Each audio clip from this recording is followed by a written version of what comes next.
বন্ধুরা আসসালামু আলাইকুম। আপনারা কেমন আছেন? আশা করি আপনারা ভালোই আছেন। আলহামদুলিল্লাহ আমিও অনেক ভালো আছি। আজকে নিয়ে এসেছি কায়তা দিয়ে মজার রেসিপি করে দেখাবো। কায়তাটা সুন্দরভাবে ছিলে নিচ্ছি। এভাবে উপরে চামড়াটা আমি ছিলে নেব। এভাবে আমি চারটাই করে নিয়েছি, 4টা টুকরাই। এখন মাঝখান দিয়ে চিড়ে দিব, দিয়ে বীজগুলো সম্পূর্ণ বের করে নেব। যে কায়তার যে বীজগুলো থাকে সেগুলো আমি সম্পূর্ণগুলো বের করে নেব।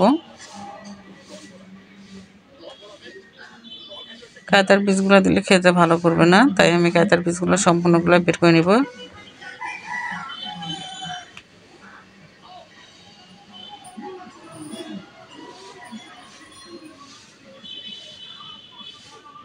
যে কায়তার বীজগুলো আমি বের করে নিয়েছি। আর দেখুন এখন আমি পাতলা পাতলা করে কেটে নেব।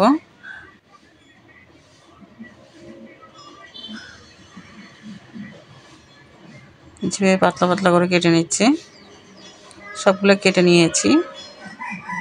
এর মধ্যে এখন আমি লবণ দিব, দিয়ে ভালোভাবে মেখে নিব। বন্ধুরা, কায়তা যদি লবণ দিয়ে না মেখে নেন খেতে ভালো করবে না, তাই অবশ্যই আপনি লবণ দিয়ে মেখে নেওয়ার চেষ্টা করবেন। অনেকে লবণ দিয়ে মেখে নেন না, তাই জন্য খেতে ভালো করে কিনা আমি জানি না। আমরা প্রত্যেকটা কায়তার মধ্যে লবণ দিয়ে ভালো করে মেখে নিই। দেখুন কায়তার যে গন্ধটা আছে সম্পূর্ণ বের হয়ে যায়। এখন আমি ধুয়ে পরিষ্কার করে একটা থালার মধ্যে নিয়ে নিয়েছি। আর এদিকে নিয়েছি কাসকি মাছের শুটকি, রসুন কুচি, পেঁয়াজ কুচি, আর যে কাঁচা মরিচটা আছে সেটা পেকে গিয়েছে, সেটা কেটে নিয়েছি। এখন কড়ার মধ্যে দিয়ে দিচ্ছি, আমি আগে মরিচগুলো দিয়ে দিয়েছি। তারপর দিলাম পেঁয়াজ কুচি, রসুন কুচি, কাসকি মাছের শুটকি সবগুলো দিয়ে দিলাম। দিয়ে ভালোভাবে নেড়ে চেড়ে নিতে হবে। এই কাসকি মাছের গন্ধটা অনেক সুন্দর। এখন ভাজা হয়ে গেছে, এর মধ্যে দিয়ে দিলাম লবণ আর হলুদ, দিয়ে একটু ভালোভাবে নেড়ে চেড়ে নিব। এখন আমি কায়তারগুলো যে রেখেছিলাম সেগুলো এখন দিয়ে দিব। আরও পানিটা চিপে চিপে নিয়ে দিচ্ছি,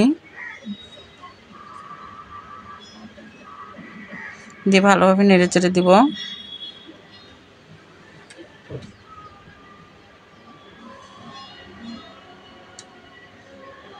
এই যে আবার নেড়ে চেড়ে দিচ্ছি, এভাবে আলতো করে নেড়ে চেড়ে দিতে হবে।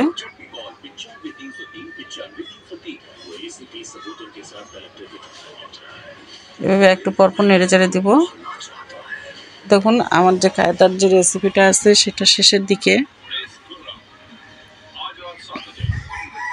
আমার কায়তার যে শুটকি দিয়ে মজার রেসিপিটা করছিলাম সেটা আমার শেষ হয়েছে। আর এটা গরম ভাতের সাথে খেতে অনেক ভালো লাগে। আর এই গরমে আপনারা কায়তা দিয়ে শুটকি দিয়ে ভাজি করে খাবেন, খেতে ভালো লাগবে। আসসালামু আলাইকুম।